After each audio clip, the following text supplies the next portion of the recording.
was a more common from like a black media. I was Parliament House once and some and ye gusua ye trenesre any abasa na ye di kam wanya nti ye se ke black dear and sem bi e beto dwa e fa amanyon sem ho se NPP o se NDC o ne papa ne boni mu nyina no ye behwe se sebi ye ma wani emfira na waso ensi e wo ho na busia ensem bi to dwa na ensem a to dwa na ne se sebi empanifo se panyin a wontie afutu no ene ye ne ntema eto ete yesebi akokọ agya nan de kọ ebadwam na obi busa se de ntine abebuo bebrebe wo ne de ni na ne se nsem bi todwa na nsem a etodwa na ne se NPP fo ensensem a ekoso mehye bedwafie na ne NDC fo se o enam se omaba bedoso na NDC fo a na NPP fo nso abeye dom kuma na se dom K20 no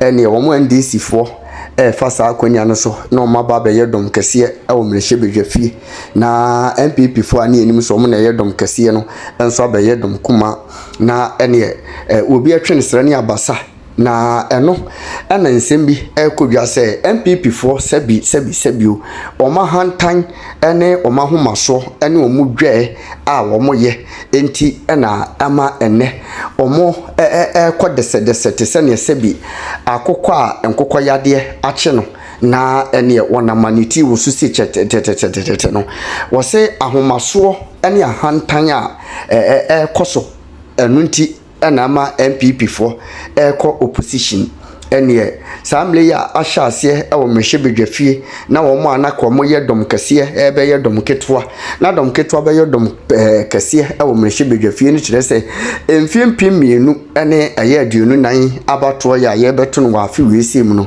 ene NPP for enhyase so mo bobo mu kuku no mo nkaka because wo hwe na adoda nkọ akufo ado awodi o manim na odi o manga na mu se enim se ye candifo se president no na wo hwe aye Dr. Matthew Poku Prempe na ene mo de aye Dr. Mahmoud Bawumia ataache no isa nkrofo ye aya bubu omudi mensan nyina ba se ahomaso kasa ahantan kasa ye kan poto kasa se arrogant na ene omo ye number 1 pa omo homne so anti baby omegina bia ne nsam efiri omo no ba ne yensem papa eno na nam so ema afedie omo ko opposition no abusia kame woni nkwaji nchirimu emra sisiye.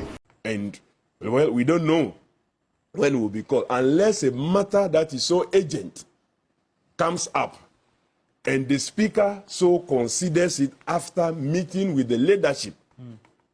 We cannot be recalled anytime soon. If they chose to go the route of 15% of the membership petitioning Mr. Speaker, that gives us 14 days to be able to recall Parliament. 14 days? 14 days, because when you put in your petition, the Speaker has 7 days within which to indicate within the next 7 days when Parliament will be recalled. That gives it 14 days. I see. If we are going to be recalled through a normal process and not anything urgent that has happened, members of Parliament need 14 days notice. It is only when, Mr. Speaker, there is an urgent matter, very urgent matter, that it is within 3 days that notice is given to members for them. In the next line of question, then we'll ask what really are the options that are available now. At what point in time can we have the members called in on any state of emergency or on agency, so to speak? Now, we've also been joined by one of the key professors in the Department of Political Science and History, the Kwame Nkrumah University of Science and Technology, and Dr. Kwesi Amache-Boateng is joining us. Good morning to you. Have you turned prof yet, sir? Good morning, and thanks for having me. Okay. No. All right. In fact, yeah. Okay, so we'll be with you. And Solomon also too is here. I've already introduced you, haven't I? Now, Mr. Ishak, yes. You take a look at what transpired yesterday. Yes. The position of the caucus of the NPP in Parliament. Yes. And then the actions that they took. They should have stayed in the House. Okay. Mr. Ishak. I think the decision they made to stay out of Parliament was the right decision. You think so? Yes, it was actually in the national interest. Here is the case: a court has made a legitimate decision, by telling the Speaker that they have given you stay of execution. What that simple means is that everything is frozen and it has to go back to the status quo. But you got the minority, because I believe if you interpret the Constitution very well, I will come the minority here? The minority is the NDC caucus. If you interpret the Constitution well, you cannot have something that has never been given to you legitimately. I will come to explain that. So if you have such... Mr. Ishak, let's deal with this. Let's deal with it. Let's deal with something. There was a pronouncement the last week. Yes. The Speaker, Albert Bagbane, following that pronouncement, then gave everyone, all and sundry, all stakeholders, a certain implication. Yes. And I'm told you're a lecturer, right? Yes. And so it implies. What I'm saying is that the decision made So how come you as a law lecturer describing one side of the house a minority when we know that there's a standing pronouncement that has been made by the Speaker of Ghana's Parliament? Let me explain. The pronouncement made by the Speaker of Ghana Parliament was unlawful. It was based on unlawful power grab from the court themselves. If you look at Article 99, Clause 1, Subclause A, it's very, very clear over there. Let's look at Article 99. It's here. Should I read it for you? You want to? Yes, you can read it for me, but... okay, you want to reference it yourself? Let me read it, yes. So Article 99, it said the High Court shall have jurisdiction to hear and determine any question whether a person has been validly elected as a member of Parliament or the seat of a member has become vacant. The Constitution rightly reserved this for only the High Court and no other body. Now, some people argue that the Speaker was right because of Article 110.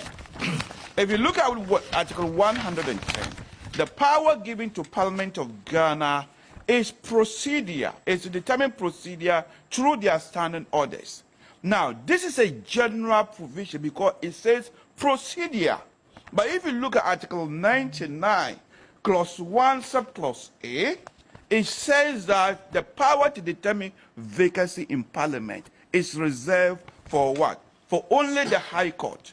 So now, people think there is conflict here, but there's no conflict. For you to read the Constitution proper, you have to input what we call principles. And that's when you go to legal theory. There is legal theories by Professor Hart, who talks about open texture of legal documents.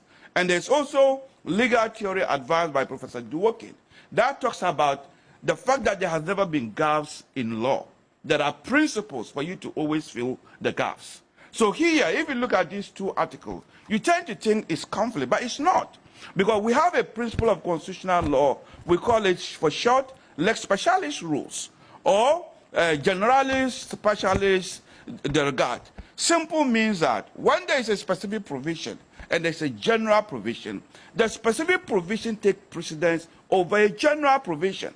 So if power has specifically been given to the High Court,